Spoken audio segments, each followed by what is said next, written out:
Hey, welcome to the latest edition of Humpday Hangout, fire engineering every Wednesday, the first Wednesday of the month. We're back talking training. I'm your co-host, Steve Peterman, Fire Chief in Goshen, Ohio, and President of the International Society of Fire Service Instructors. My co-host, Aaron Heller, is here from Hamilton Township, New Jersey. He's captain on Engine 19. And our guest today, John Russ, who's a firefighter in Tennessee and works on the IAFC Firefighter Near Miss program. Before we get into our chat today, we're going to talk a little bit about an incident that occurred in Hamilton Township, as well as talk a little bit about firefighter near miss. But before we do all that, we're going to go to Bobby Halton and get an update on FDIC. And again, we want to remind everybody, if you've got a question or anything you would like to discuss with us, hashtag FETalk on Twitter. We're monitoring that, and we'll try to interject anything that the viewers bring to us live. So, Bobby Halton, where are we at on FDIC?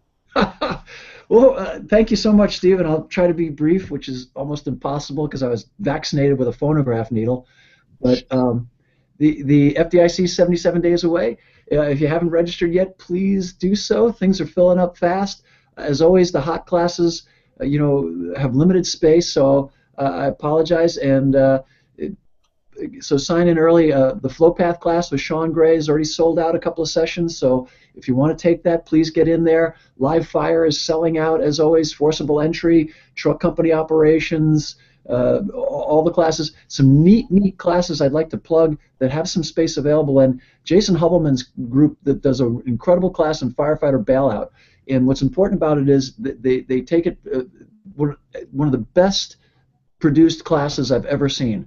And it's not just for bailout from high rises and multi-story buildings. It's bailout, and it's an incredible class, very well done, highly recommend it. Ed Hatfield's doing a West Coast vertical vent class, which I think is critical, especially with all the conversations we're having now, and the gross misunderstanding that a lot of people have that we don't vertically ventilate anymore due to our current understanding of flow paths and heat release rates. Nothing could be further from the truth. We still can use vertical ventilation as an incredibly important tool in our arsenal for fighting fire. So please take a look at those two classes. Again, they're going to fill up fast, neat classes on the hot side. On the workshop side, really quickly, here we are with the Instructor Society. There's a class called Course Design being taught by Rapid Course Design, being taught by a guy named Ted Nee, who's probably the preeminent course designer in America today, has been for many years. You have a chance to sit down one-on-one with Ted, talk about what you're trying to design, and he can help you walk you through, develop your course so that you can get out and teach and share to a broader audience, and very connected guy. Amazing opportunity. We were just talking with Russ, another amazing opportunity. A friend of mine, Sean, and I can't pronounce his last name, he's from Sweden, but he's been dealing with exactly what Sean's going to talk about on this call today, learning from events, learning from experience.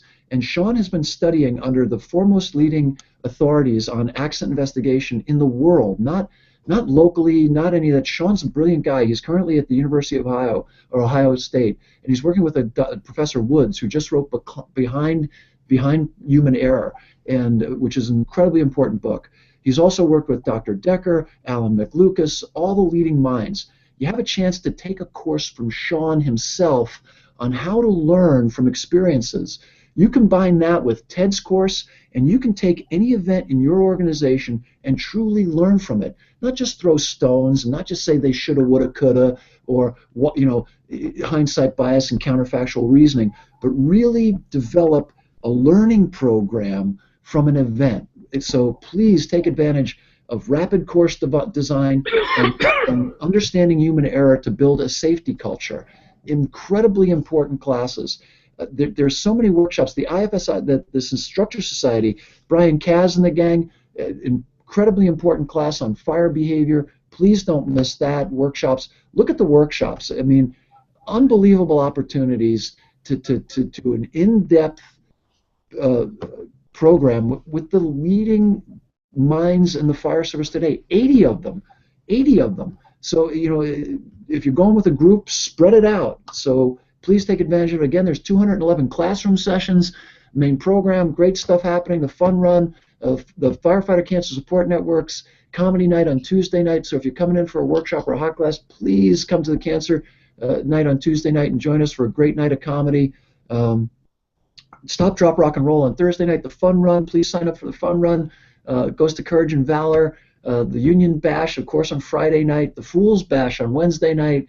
It's just an incredible week celebrating the fire service. It's basically where we go to network and celebrate and respect the sacrifice that's been made to get us to where we are today. So sorry for taking up so much time. I get so excited about the show. I mean, you know, there's other places where you can go and take a vacation and go gamble or do whatever you want to do, you know, go see the sights.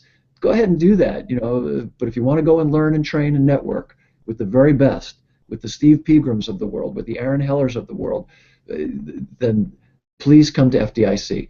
I guarantee if you come once, it's like crack cocaine. We'll have you for life. Not to make light of addiction issues. Trust me, I'm thoroughly aware of addiction issues. So, but it's a good addiction. Some addictions are good addictions, like saying your prayers at night, like thanking the people that have helped you. So this is a good addiction. So please come and get addicted to training. Otherwise, as the mug says, I'm just kidding. It's an inside joke. I love you, and sorry for taking up so much time. And I'll shut up now. Well, thank you, Bobby, and we appreciate the opportunity to do this Humpday Hangout for Fire Engineering, the first of the month. I will add a few other FDIC events that ISFSI specifically sponsors. On Tuesday night, we have an instructor social at Moe's. So anybody who's a member of the society wants to come and network with society members, the entire board of directors will be there. And a lot of other people, who's who of the fire service. Thursday, it'll be my honor once again to give out the Instructor of the Year award, and so we'll be doing that Thursday on the main stage. And Friday is our annual meeting. ISFSI annual meeting is always held at FDIC where the instructors are, and so we'll be having our annual meeting at 1 p.m. We provide lunch. We're going to have a keynote speaker. Our Instructor of the Year will speak for a few minutes, give out a few awards. And who is that? Who is our Instructor of the Year? Are we allowed to say that? Yeah, absolutely. Okay, well, we got a bunch of great nominations, and the committee that picks the Instructor of the Year award is myself as president of ISFSI, Bobby Halton from Fire Engineering, and the 3 previous George D. Post Instructor of the Year award winners. And this year's award winner is Pete Van Dorp. And so Pete had a great career in Chicago and is now fire chief in a town that I cannot pronounce in Illinois. Algonquin. Yeah, there you go. And so Pete was nominated. Actually, Pete was nominated several years in a row.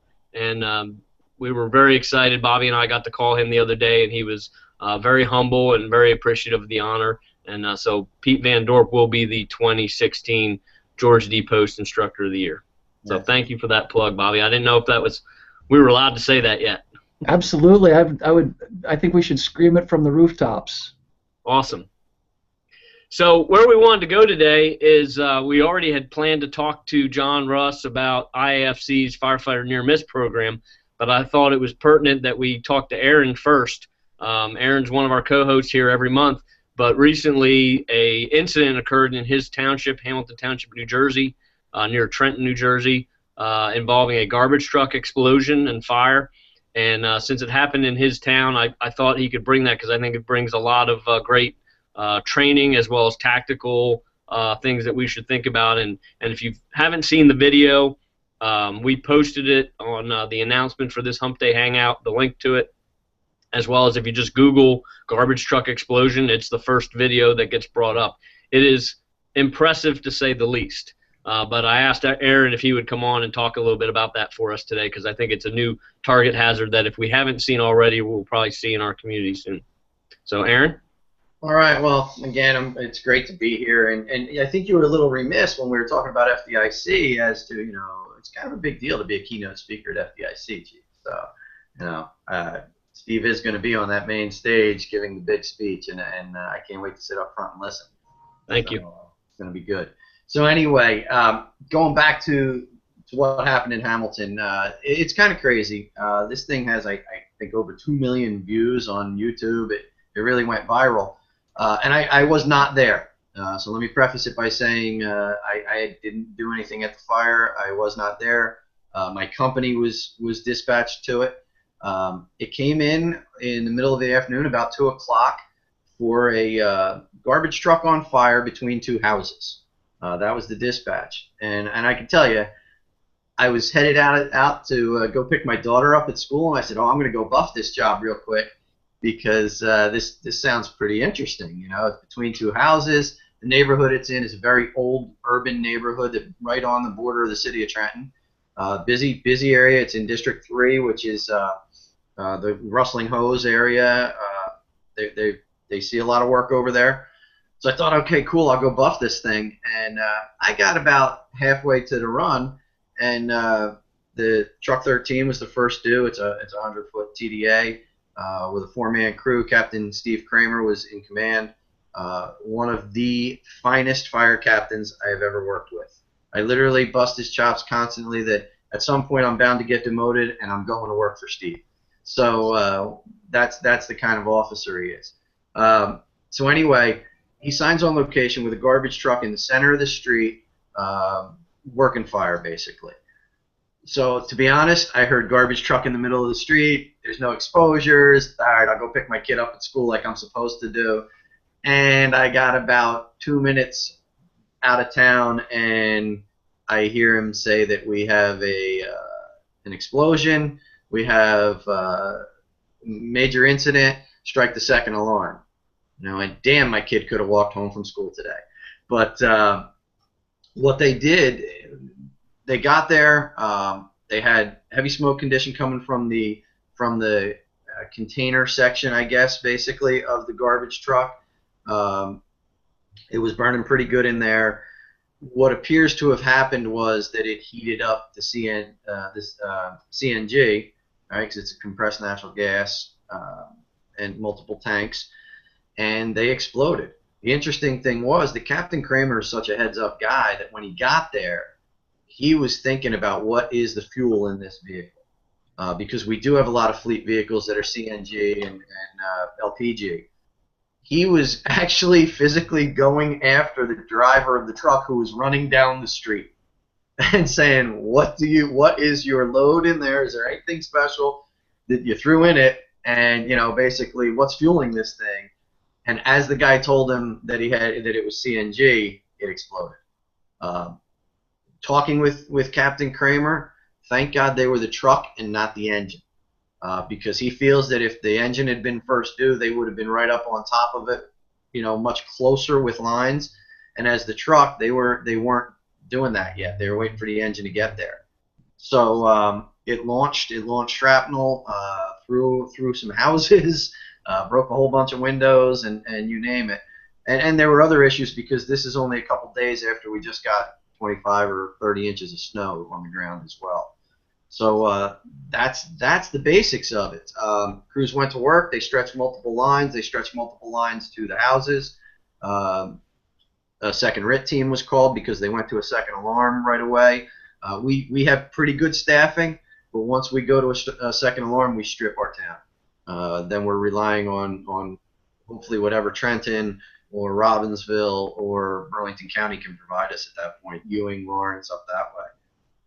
So there were a lot of issues, and this brought to light not only can complacency kill us, thank God it didn't, talk about a near miss, whether this is a recordable near miss or not, nobody got hurt, thank God.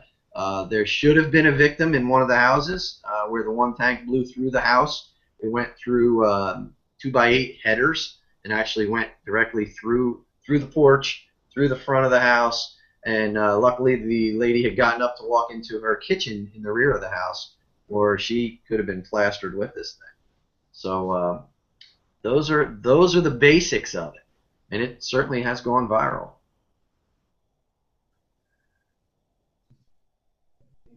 Steve, I think you're muted. I was. Can you hear me now? I can hear you now. Were you guys aware already that these types of trucks were in your community? We were. Known hazard? We were, but I can tell you we didn't train on it. We have them in transit buses. We have them in garbage trucks, and even some other fleet vehicles, we're told. UPS trucks, some of the other fleet stuff around. Yeah, it just unique because and it seems to be by region where they have these types of vehicles more than others. We don't have a lot by us in Ohio yet. But as I travel around, there are definitely places that I see them a lot, especially, like you said, buses. You see a lot of commercial city buses and things like that operating that way. The other question I had, Aaron, was once this thing levied and exploded, did it burn off most of the gas, or how long was that fire operation sustained? I don't think it was a long fire operation due to the gas. Again, because I wasn't there, I don't know the exact timeline of it. But I think that more of the fire operation was probably involving the contents of the garbage truck as well, which that's always a pain. But I don't necessarily have that answer. I can tell you that I plan on writing an article about this one because I think we really need to get it out there. Absolutely. Yep. So I plan on getting with Captain Kramer and Chief Gribben from District 3 and getting all the details so we can get it out there, whether it's in fire engineering or fire rescue or however we can educate the masses. And just a quick aside too. I was recently at the Indy Awards banquet last week, and one of the awards that they had was for a crew that responded to a garbage truck fire. And one of the other issues we have are the hydraulics. Yes. And they exploded. The truck was on fire, and those hydraulics exploded while the crews were there setting up. So trash truck fires have become much more complicated than they were in the past, and much more dangerous. Yeah, and I can tell you, when a hydraulic line blows under fire conditions, it's really dangerous because the spray and potential with that is bad. Hey, if you've got experience with a exploding fire truck or garbage truck rather, or responded to a vehicle carrying a product that had a vehicle fire, and you want to send us a note that we could mention on the show, hashtag FETalk. I'm monitoring that on my device. So hashtag FETalk will get you in touch with Aaron, and they'll get you in touch with Steve, and they can bring your points forward. So please join us at hashtag FETalk. And the only other thing about that call that I can tell you is it's a very seasoned crew. Not only is the captain a really good captain, but the crew that is working, the crew that's on that truck, they're busy, they see a lot of work, really heads up guys. And my guess is that everybody had to change some uniform pants when it was over. So yeah. I would think. I would have. Yeah. Aaron, did you guys get a chance to sit down and have just kind of an informal post-incident? Was there anything that the crews talked to you about taking away some of the things that they'd do differently next time if they experience the next garbage truck fire? In my own firehouse, we talked about it, and the guys who responded from my engine talked about it because they ended up stretching a line up. They stretched a 2.5 up to it. They weren't sure they were going to fight fire or be exposure control, but they said that a couple of the things that we got to be careful of. Number one is how we're going to position when we arrive on scene of these things. Really know our surroundings and size things up. And one of the other questions was, do we even know how the tanks are mounted on the truck? So as far as a levee is concerned, are we approaching from the sides, or are we approaching from the ends, or are we at good angles? So that is something that we intend to look at. The same trash company services most of the township, so that's a discussion that we've had, is let's get in touch with these folks in case this happens again, and at least know the layouts of these things. But yeah, now I think we're going to take it more seriously. On a trash truck, if it had just come in as a trash truck on fire, we probably would have only sent one engine company. Now, because it was in a reported with exposures, they sent, if I'm not mistaken, 3 engines, a truck, and a rapid intervention company. And thank God they did. And that was only because it came in with exposures. And in reality, there were no exposures until the thing blew. Typical trash truck in the middle of a wide open street, it's not normally a big deal. But yeah. So that's what I think our guys took from it. Excellent. Yeah. Well, not to throw the garbage out, but I do want to introduce our guest that's on here with us today. John Russ. John works for IAFC on the firefighter near miss program, also a firefighter, graduate of EKU, and has been a volunteer, he was telling us, at FDIC for, I believe he said 12, going on 13 years. Is that right, John? That's it. That's it. All right, so I'm going to turn it over to you, John, and then Aaron, Bobby, and I will ask you questions. But talk to us a little bit about your background, where you're from, and the firefighter near miss program. Sure, sure. And gentlemen, again, thank you all so much for having me on. It's truly an honor. I'm fairly new to this sort of circuit. Most of the time they send me out to the smaller gigs, and there's been a lot of changes and a lot of good things happening with the firefighter near miss program. I actually started with firefighter near miss when it first launched back in 2005.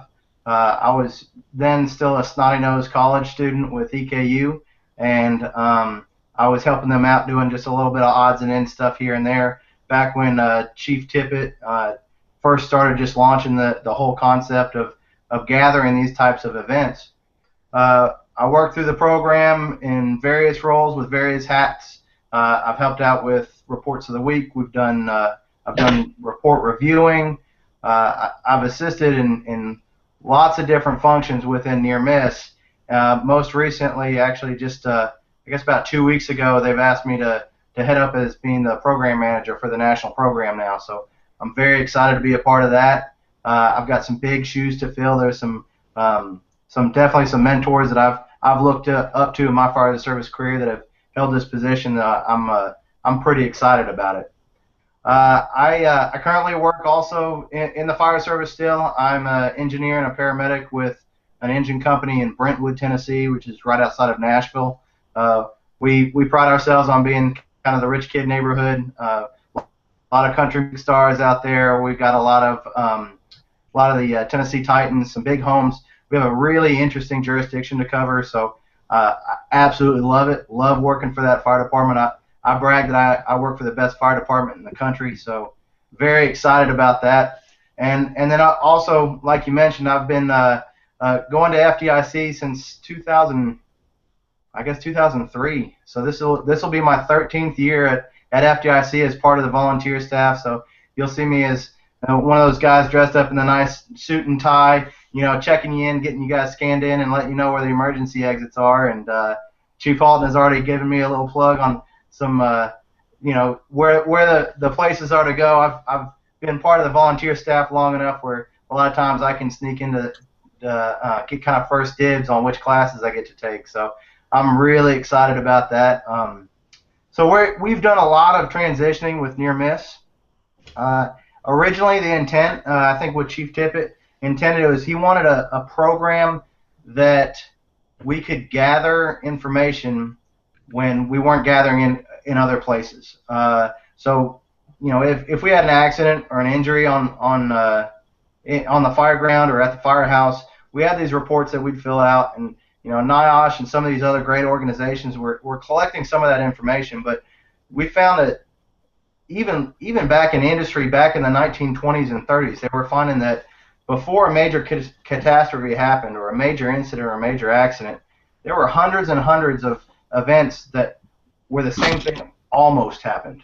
So essentially what we wanted to capture is we wanted to try and start capturing those almost events and learning from those and capturing that information and sharing that information, so hopefully we would be able to prevent that major incident or that major accident from occurring. So when we started it, it really wasn't intended, I think, to be an accident and injury tool, but we started receiving those reports. People were having back injuries, stub toes, all the way up to the more massive guys falling through roofs, and multiple different aspects where accidents were occurring and injuries were occurring, but they had a great lesson to be learned along with that. And at the end of the day, that's what near miss is all about. Working with close calls and those guys, it's all about getting the message out of, hey, these things are happening, and this was the thought process behind it. This is what they were thinking. This is what their intents were, and this is how the whole incident shook out, and this is how it all happened. And by sharing those information and that story, I feel like we're giving we're given a little bit more depth and allowing other individuals to read about these things and say, hey, you know, I can see how that would happen, and I'll know that I need to make a better decision or make a different decision on the next time when we face a similar incident. We've currently on our second round of a website, I would guess you could say. We relaunched our site in 2012, 2013 on the national level. Made a lot of improvements, and I think it really is a lot more user friendly, and it's a lot easier for the end user to be able to put in their report, but then also obtain the reports, read about the reports, and use them to build out their own learning and training tools. The other thing that we're trying to do is we've had several departments asking us that they want to bring this on more of a local level. So and we're working with Goshen and several other departments right now, beta testing a new concept where we're taking our national level near miss and we're putting it down on the local level. But then we're also building out what I mentioned earlier about the injuries and the accidents. We're building those things out. The last thing we wanted to do is give firefighters yet another form they needed to fill out or yet another thing that they needed to do when they got hurt or if they had an accident. So we wanted to build this thing in and morph it into just a one-stop catch-all where you can fill out your report, you can tell your story, and then at the end of that report, you can get all the different forms you need and get those managed to wherever they need to be managed to within your city or your department. But then we can also take those and build them into almost like post-incident analysis, where it doesn't matter if it's the massive or the mundane, we can actually obtain the information that you've received or that you've given and share it in a better spectrum. And we do that somewhat already in the fire service, but most of the time it happens on the tailboard. It happens between shifts. And so one station at one shift will experience a near miss or experience an incident, and they'll talk about it at shift change or they'll talk about it within their crews. But it never really migrates out to the other departments or the other stations or even the other shifts sometimes. So, you know, A shift might tell B shift, but B shift will forget to tell it to the guys on C shift, and now there's a third of your department that never hears the story of what happened. Or it's hearsay. Firefighters love to kind of, I guess, build up or make the story a little bit more exciting than it really was. So, you know, what turns out to be, well, I bumped a mailbox while backing my apparatus the other day, turns into at 60 miles an hour I plowed over seven mailboxes and a cat or something like that, depending on which shift and which firefighter you talk to. So what we wanted to do is we wanted to try and bring that and ring that in a little bit and give the firefighter an opportunity to tell a story and share exactly what happened verbatim from the horse's mouth. So that's what we're working on right now. Again, it is in beta testing mode, and we've got about 10 different fire departments across the country that are playing with this thing. I'll be in Fairfax, Virginia next week to try and do some finalizations on some of that, and we're hoping that in April, May or April, we'll have something ready to get out there and share with the rest of the fire service and help them kind of not just promote the national level near miss, but also build out this event reporting system that will allow multiple different facets of collecting information, lessons learned, near misses, close calls, accidents, injuries, the whole gambit.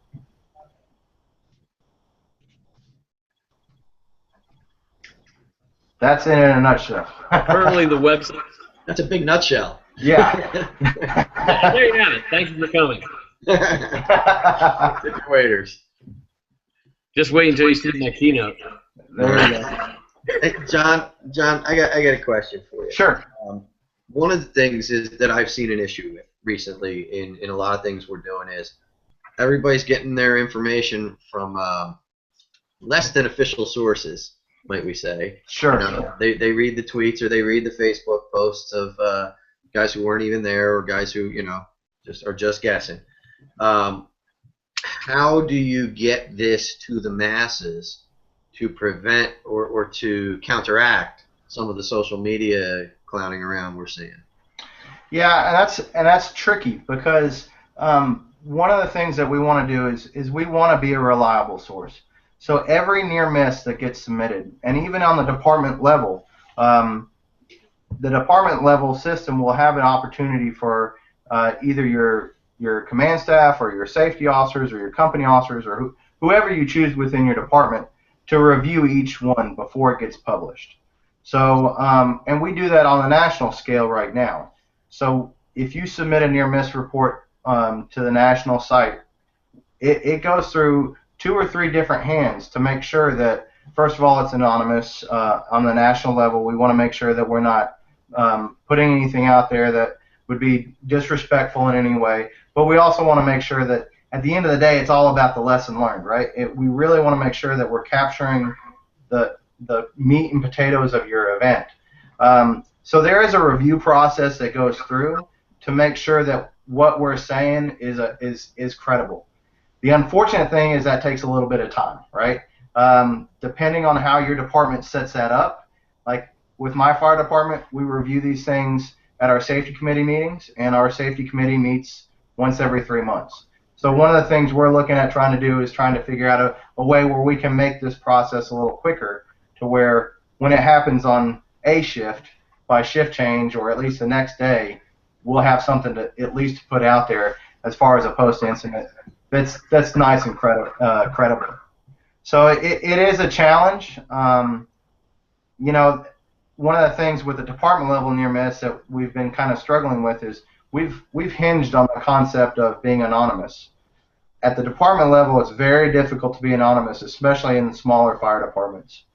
But what we've learned is before they ever submit the report, especially the way the fire service is, I mean, we are, in essence, a bunch of teenage girls that the entire fire department will know well before they even get back off the call exactly what happened. Oh. So we do have those issues that we have to try and overcome. And one of the things that, as that story builds out, or as the Facebook posts or the tweets get out, you know, having something that we can follow up with and saying, well, this is the reviewed report and this is exactly what happened, and attach that on to hopefully steer clear of some of the extraneous information with you. And just to follow that up, will you guys have the ability to put that out as a tweet or as a Facebook post of, hey, come Sure. come check out the facts? You know. Sure. So we do have a Facebook page. We do have a Twitter that you can follow.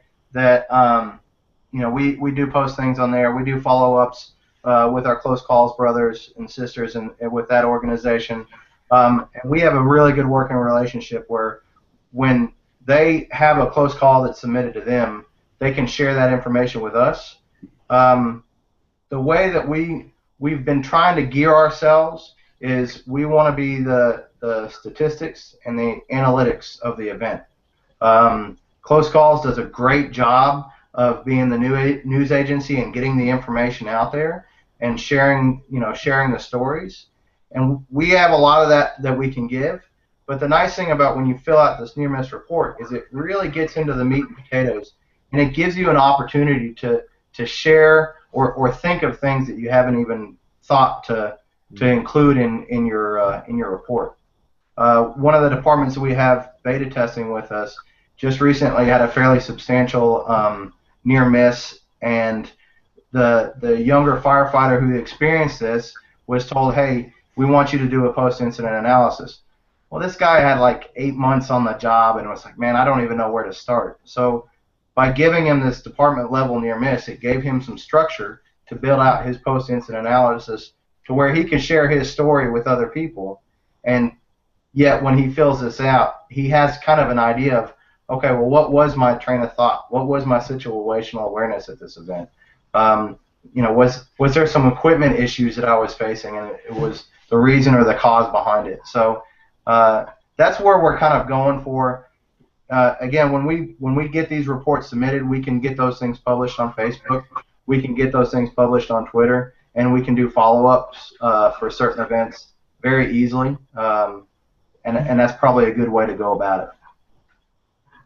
John, just real quick, would you run me through if I'm a firefighter who has witnessed or been involved in a near-miss event and I want to fill out the report, where do I go and what would be the process? Sure. So you can go to firefighternearmiss.com, go to that website. It auto-populates up our, and it's right there on the front. You can go to submit a report. On the national site, you don't have to have a login. You don't have to give us.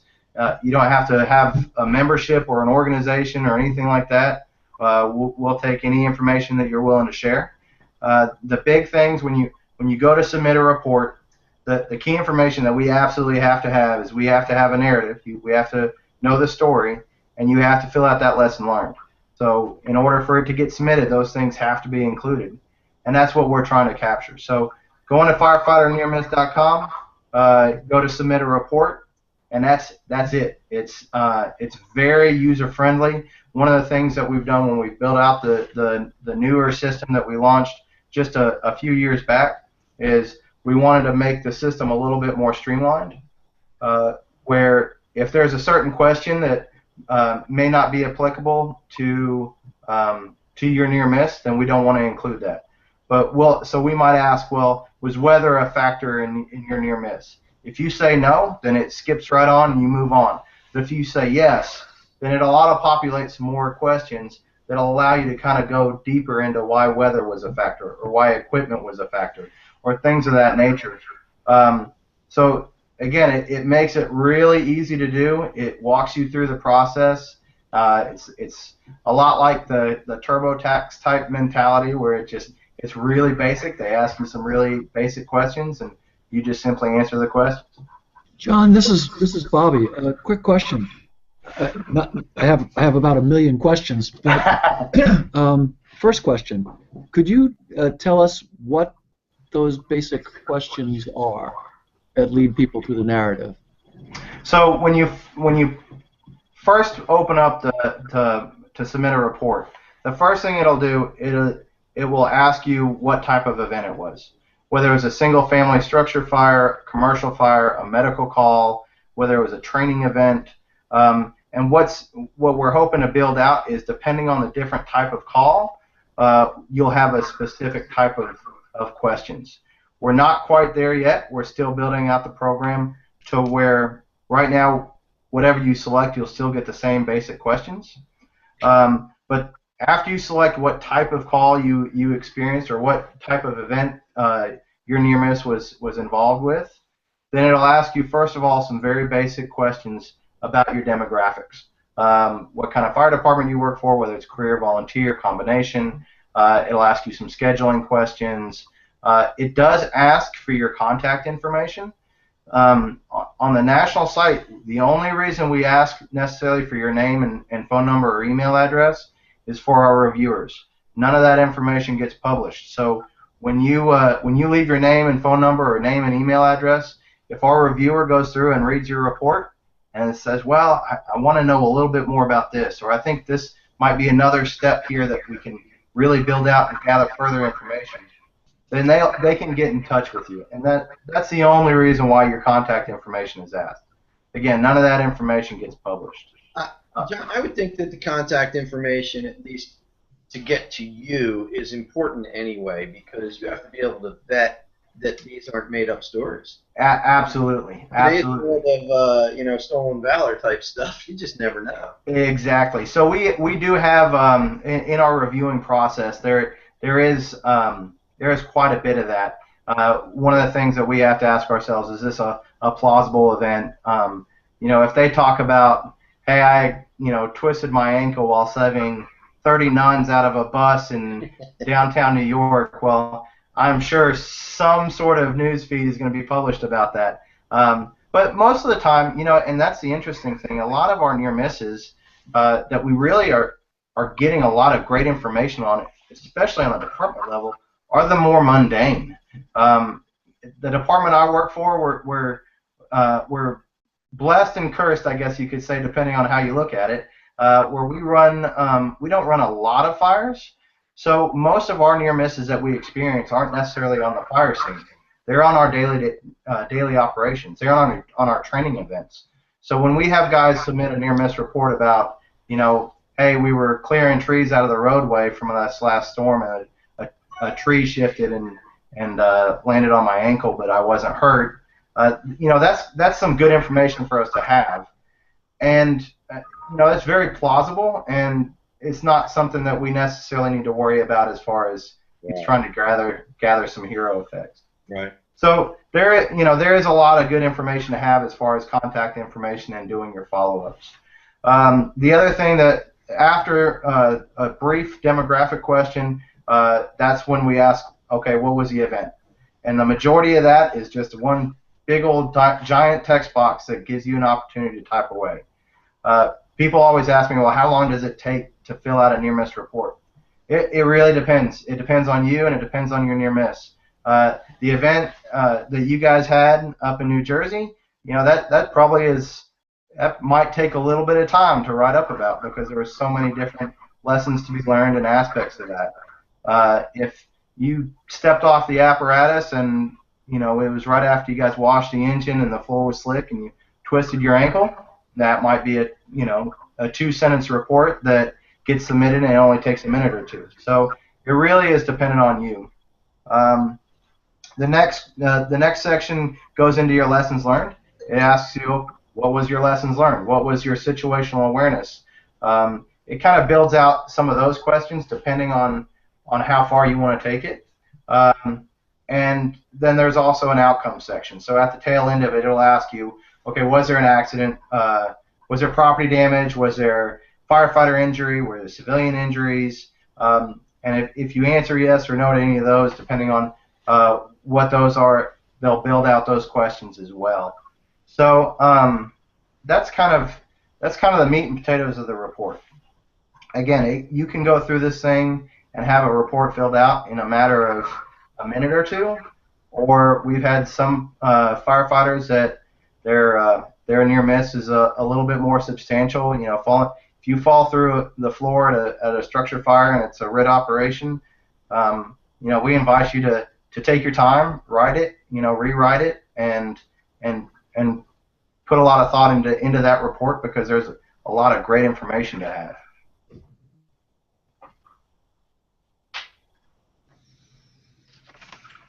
I can tell you, I'm on the site right now as you're talking, and I've been cruising through on my phone, and it certainly seems awfully easy. Certainly seems awfully easy to navigate and get your near miss report of the week and those sorts of things. So I think and that's a good point. The report of the week has really been our bread and butter. A lot of people ask me, well, how are you successful with a department level near miss system in your department? And I think that the reports of the week were our gold mine.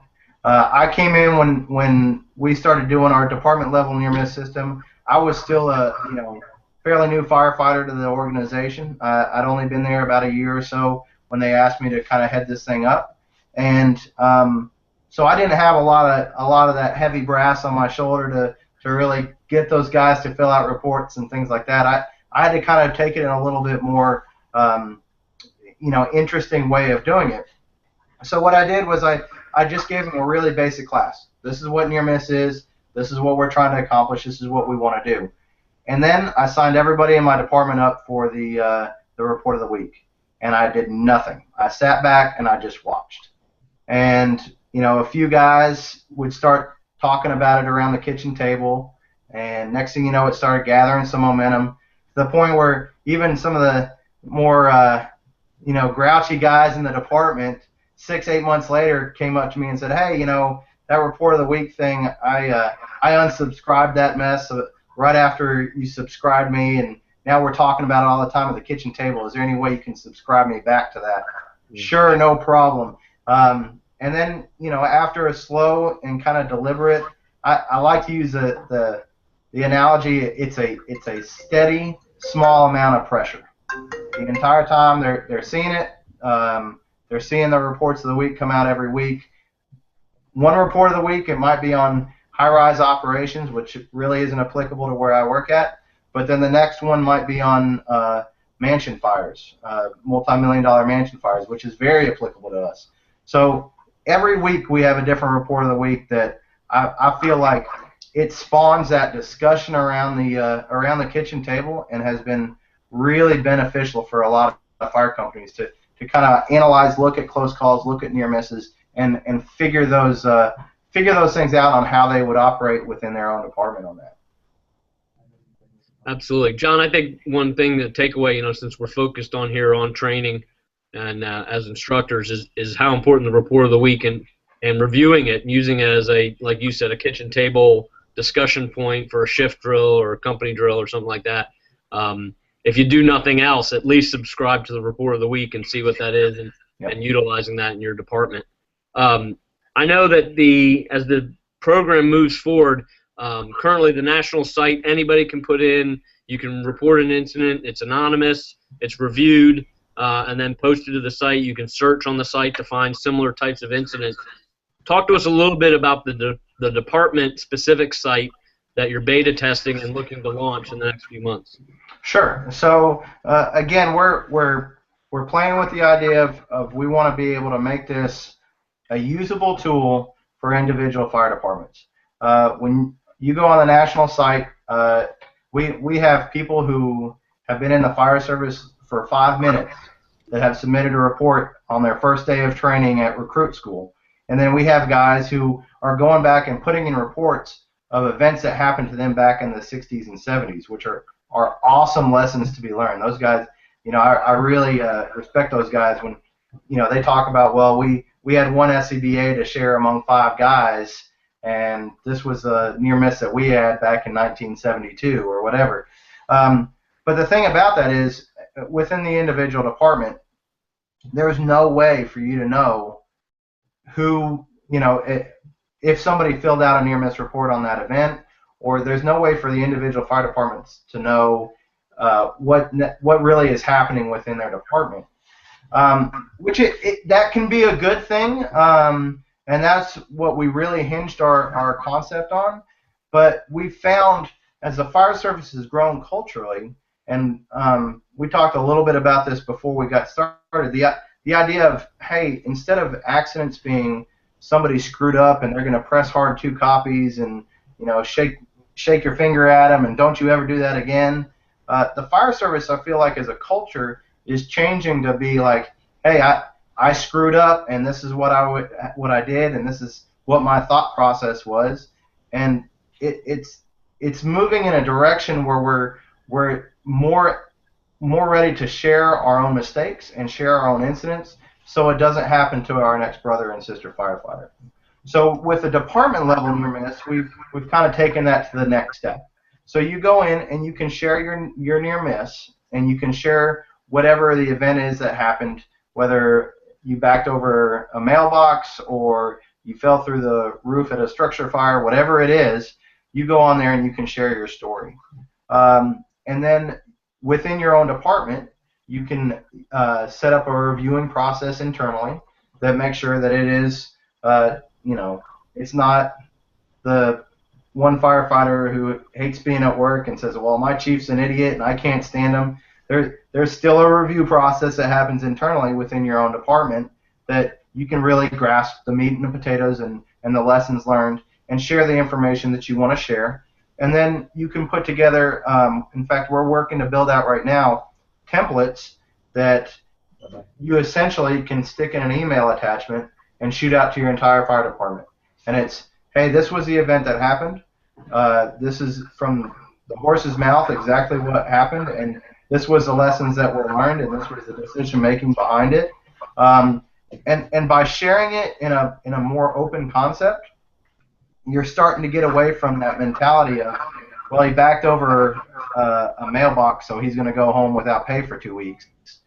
Instead, it's moving to that mentality of, hey, he backed over a mailbox, but he didn't have a backer because it was really bad weather. The spotlight was out on the rear of the truck, and there were some safety concerns on whether you should have a spotter in that event or not. And then from that event, it spurs discussion, the next station over on the next shift that says, hey, did you read about what happened to the guys on B shift when they backed over that mailbox, and this is why, and what would be your decision-making process on that.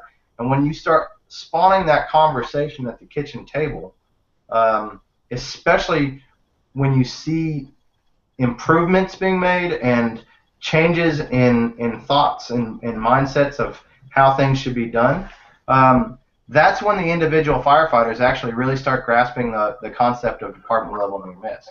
When their event spawns change or improvements in a system, they absolutely fall in love with this system because their voice is being heard. Along with that, we want to make like I mentioned earlier, we want to make the process a little more user-friendly for the individual firefighter. In my fire department, if I get hurt on the job, it seems to me like there's 10 different forms that I need to fill out in order to, get everything worked out through the city and the department and the state. So one of the things we're building out with the department level near miss is it's a one-stop shop.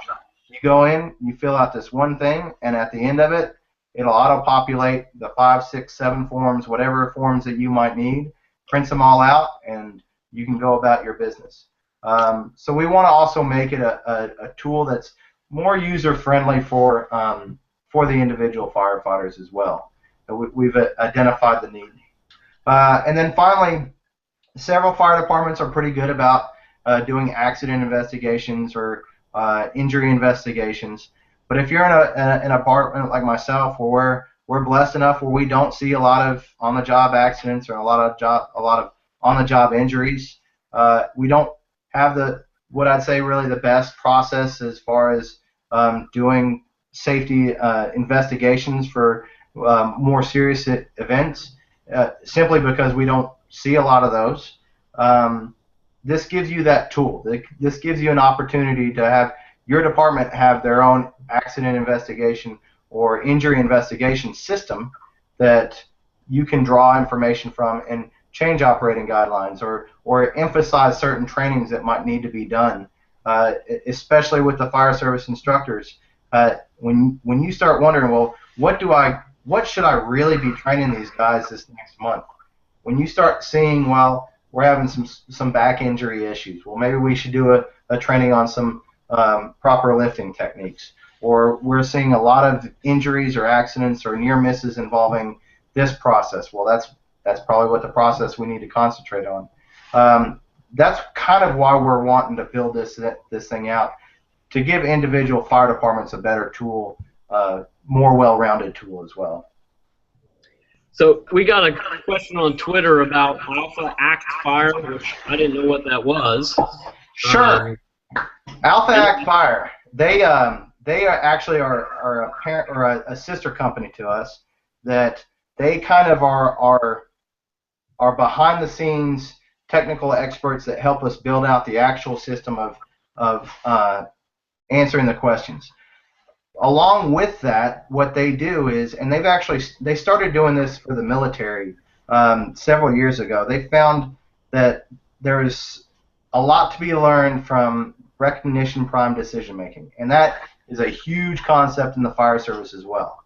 We've learned that firefighters can make great decisions rapidly when they use that Rolodex or that old school mentality of, hey, I've seen this fire before, or I've had this accident before, and this is what we did, and this was the outcome, so I'm going to do a similar event.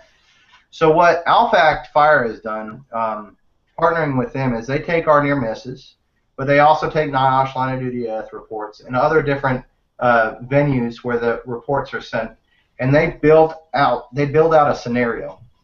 And Alpha Act Fire, through their scenario-based system, leads firefighters through a seven-step process of decision-making. So you'll get dispatch, and you get a certain amount of information, and then they ask you some questions based on that dispatch information. And then you arrive on scene, and they ask you some questions, and you build out your scenario through a seven-step process. Through that process, they mirror you up with actual true live events, whether they're line of duty deaths, near misses, or other events, and they compare you to show you similarities with the decisions you make to the decisions that these other individuals have made, where they led to certain situations occurring. So it's a really strong program. Those guys do really good work with the decision-making modeling tool. You can go on firefighternearmiss.com's website under the resources section. There's a decision-making tool there that you can click on, and that'll take you to AlphaAct Fire, and they have a lot of great training information on there for the scenario-based decision-making modeling. Well, and if you want to if you want to look at the research that is based on, pick up a copy of Dr. Gary Klein's latest book. It's called Streetlights and Shadows. And then if you want to read some of his other books, there was Intuition at Work, Sources of Power, and one I'm forgetting. But Dr. Klein's been working with this theory now for about 17, 18 years. Another Ohio State researcher who's doing some great work there. But that's the research that goes behind some of that. So, and again, this is stuff that Sean at FDIC will be able to really help you wrap your head around a little bit more. And it's time to move to a different view. And I think what's important when we talk about this is that the context that these reports are in are critically important. And one of the things that we need to understand is that a scenario only tells you what's true for the scenario, not what's true in all cases. So it's very interesting work.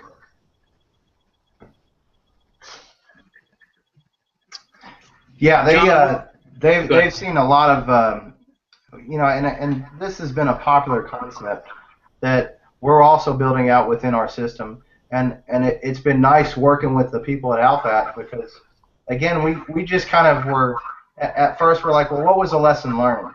And we had some basic tabs that you could click on that said, well, what was the root cause? And we found this tremendous amount of root cause being on situational awareness and decision making. So one of the things by working with the AlphaAct Fire people, it's worked out really well, because it's allowed us to build out our question sets to where we can really go farther and deeper into the concept of what was your decision making when this happened. I can spit off several examples of near misses that occurred that, we had one inserted about somebody driving over a wheel chalk. Now, if I say, well, somebody ran over a wheel chalk, in the back of your mind, you're like, well, how in the world? What kind of idiot would drive over a wheel chalk? But when you hear the story and read the near miss, it's like, oh, that makes total sense. That could happen to me tomorrow. Dude, you're kidding me? The decision making that was used. And when I was a chauffeur, I probably did it 3 times. Exactly, right? I mean, so these events happen, and then you wonder, well, how in the world does somebody drive literally all the way over a wheel chalk?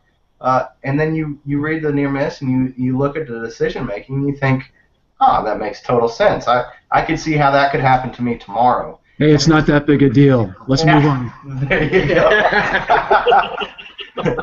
My great driving got me promoted to captain, I think. Exactly. So, Having done it myself a few times. we have a promotional process for lieutenant coming up this summer, so I got to hurry up and wreck a fire truck so I can get promoted too. Right? I remember my captain saying to me, once halting, it's an accident. Twice, it's kind of interesting. The third time, you're an idiot. Yeah. I love it. Well, John, believe it or not, we're all the way up at the top of the hour already. I wanted to give Aaron and Bobby, if they did have any other questions they might want to ask real quick, or any final thoughts that you wanted to share with us. Obviously, the Near Miss website has value. There's some great training resources, the report of the week, the simulations you talked about. So a training officer, instructor that's looking for some resources or something different to do for a drill night or a training class, obviously there's some resources there that they can tap into. But Bobby or Aaron, do you have any closing thoughts or closing questions for John? You covered it very well. I think the evolution, if you will, and how we look at incidents is rapidly changing, and I would say that one of the things that that's paramount in today's dynamically complex environment is that we've learned that when people would talk about root causes, again, that's a throwback, I think, from reductionism. So I would be careful to say that there are many things that contribute to events, and the root cause is generally just where we decided to stop investigating. And you can always go a little deeper, a little further, and to trying to weigh causality is an interesting exercise. So that was interesting. I'd like to see how that plays out, and I'm really excited to see how the system works. And it's interesting, the origins of it goes back to the aviation industry, where one of the key elements that they had in it was anonymity, and because the pilots were worried about the ramifications of reporting different events that happen throughout flights.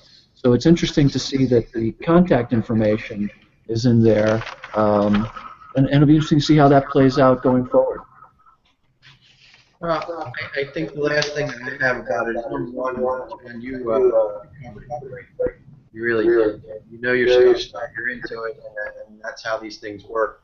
So congratulations on knowing your topic and studying your job and being good at it.